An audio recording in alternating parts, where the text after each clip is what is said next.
Hey everyone, I don't know if you can see Miko, but he's gonna join us. Welcome to this channel, welcome to this video. I'm Molly and we're gonna be talking about holistic embodiment practices that enrich my life. So these are techniques and just life things that help me feel like a vital, vibrant, whole, connected, living person. I have some notes because it's a lot, but also I'll probably just be chatty and say a lot of things. So let's start out with chatting about what holistic means and what embodiment means. So holistic means we are considering ourselves as an interconnected whole. So we're not just our physical bodies, we're not just this or that. Like if you take a holistic approach to health, you know that disease is not just due to one little physical symptom. It incorporates a lot of different aspects of us. So we as humans, we are physical bodies. We also have layers, including our minds, our hearts, our guts, just our spirits. We are beings that are interconnected, and when we can connect all those parts into a whole and know that one affects the other, we can just feel a lot more healthy and a lot more whole like us. And then embodiment means that we are present, having a sensory current experience in ourselves. So a lot of us have lost embodiment along the way or never learned in the first place. This could be due to maybe trauma or a disease. It could be due to the fact that we're all on our phones all the time, in a different realm, not here and now. It could be due to religious overtones that have disconnected you from your body. So there's various reasons why this could be a new concept for you. But hopefully you can learn some things today and take what resonates, leave what doesn't. These are things that I do pretty regularly, and it doesn't have to be a checklist thing. It can be, where can I incorporate this into my life? Where does it make sense? Where are these little pockets of time and space that I can consider practicing one of these techniques instead of getting on my phone, that kind of thing. So number one is nature bathing as much as possible. Getting outdoors, getting into nature without your phone if possible, without music if possible, although those are good times too. But we're really trying to feel how being in connection with nature revitalizes our system, being in contact with the elements of earth, water, trees, whatever, just touching things, listening to sounds in nature, connecting with some sense of, this is what I do. I connect to some sense of the spiritual or the sacred, whatever that means to you. And physically, being in nature has all sorts of benefits. It lowers blood pressure. It releases feel-good hormones in your body. I wrote some other things down. Reduces stress hormone levels, reduces nervous system arousal, enhances immune system function, increases self-esteem, reduces anxiety, and improves mood. So those are all great physical things. But for me also, nature bathing helps me get out of my thoughtscape in my head and just into something that is existing purely as it is, without any expectations, without anything that we put on it, which is really great. And like I said, it can help you connect to your sense of the spiritual or the sacred. It also teaches us a lot about the rhythms and cycles of nature, which we'll talk about a little bit later. Okay. Number two, movement as a form of body expression. So free movement really means free movement. You're not following a certain class. You're not doing an exact technique. This can be yoga in a body fashion. This can be dance. This can be walking. Whatever you can do, again, to get out of your head and just purely into your body, learning body awareness, proprioception, learning how to express what you're feeling with your body as almost like a instrument or a vessel of that. So you can also, this is a great time and great opportunity to learn to listen to the signs and the wisdom of your body, returning home and inhabiting all your knowing. So with this free movement, you can also take into account exactly how you're feeling that day, what your energy levels are, your soreness levels are. Movement apart from just exercise and getting your workout in is really beautiful and fun and freeing, and it can bring you into your sensuality more. It can bring you more into intimacy with yourself and your partner. So movement, body expression. Okay. Number three, subtle energy techniques or subtle energy body and nervous system regulation techniques. This is a big category. It includes a lot of things. We could have a whole separate subcategory of pranayama, which we'll talk about, breath work, but there are kind of vibrational frequencies going on at all times with the elements of nature, with us, with people we come into contact with, and you can sense those. So how can we attune to these and align ourselves with these in order to make our lives a little bit more fluid, a little bit more easeful, a little bit more healthy? So there's a bunch of different somatic techniques or somatic exercises. There's tapping, there's humming, which literally stimulates your parasympathetic nervous system, snuggling or hugging a partner, massage, self-massage, or someone else massaging you, movement, breath work, lots of somatic exercises and techniques you can use.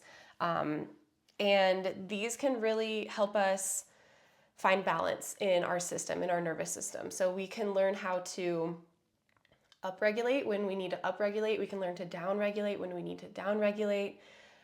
We can use breath work and mindfulness. So breath work is pranayama. I'll make another video about it, but it's your life force energy. It's your spirit that animates you, that carries you throughout your life. It's a really clearing type of energy, a very aligning type of energy. So we can use different techniques in our breathwork or mindfulness practices, which can bring us into a space where we have capacity to hold it all. So we can get a little more fired up and resilient when we need to, and we can also find a sense of cooling and widening and softening. I hope that makes sense. So let me read and see if I missed anything here. Harnessing breath and energy in ways that rewire you and regulate you and clear you.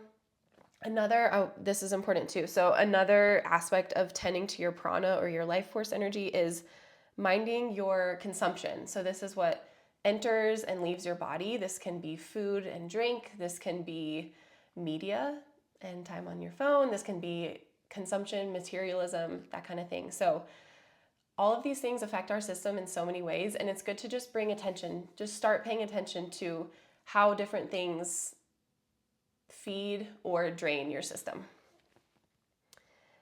I said, how can you balance and prime yourself to meet what life gives you while also approaching it from a calmer state? And all of those somatic and breathwork pranayama practices can help with that.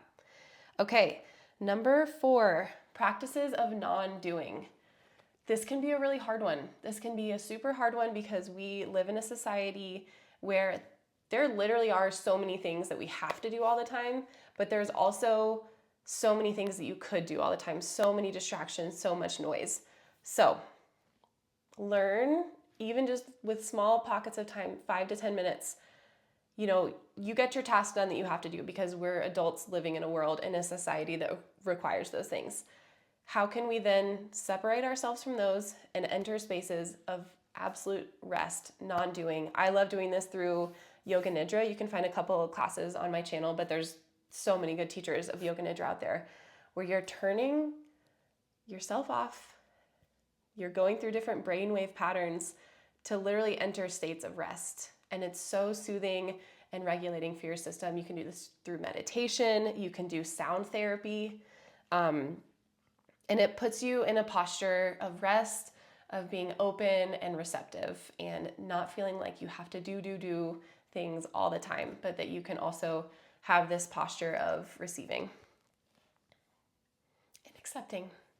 Okay, number 5, seasonal and cyclical guides. So this kind of ties into the nature bathing aspect, but we can learn from nature itself and the natural qualities within us because we are a part of nature, and we have an intuitive nature to us. So we can learn our own cycles, wisdom, and cues from our body and energy and feelings. And these can happen within daily, monthly, yearly, seasonally timeframes. So we have our circadian rhythms. We also have females or women have, I can't remember, I think it starts with an F, but basically our menstrual cycle. I can't remember the word right now, but that's okay. Seasonal guides and yearly guides. So this is where we learn to lean into elements and phases where you might have a little bit of effort, you might have a little bit of ease, push, pull, that kind of thing. How can we learn from nature outside and nature within us and really align ourselves with the energy going on so that we can feel like we're connected, feel like we're healthy? So I love to relate this to the elements of nature. Shocking. Earth can be really grounding, water can be really fluid and flowing. Fire is an element of transformation and change and kind of just power. And then air can be really spacious and relate to your consciousness. And then also, you can align yourself with the season, literally the season that you're in. So winter can be a time of deep rest and solitude and restoration. Spring can be seen as a time of blooming and growing and start to kind of awaken. Summer can be about play and vitality and vibrancy. And then fall can be seen as a time where you're kind of returning, centering in, grounding in. And it's really fun and really helpful to not just be a machine. Again, this is aside from your responsibilities that you have to do as a human, because I get it, for sure. I'm a mom and I have a job and all these things, but we can also just start to take little pieces of the seasons that we're in or elements that we're relating to at the time and let those help our lives, help have more flow, have more ease, have more connection.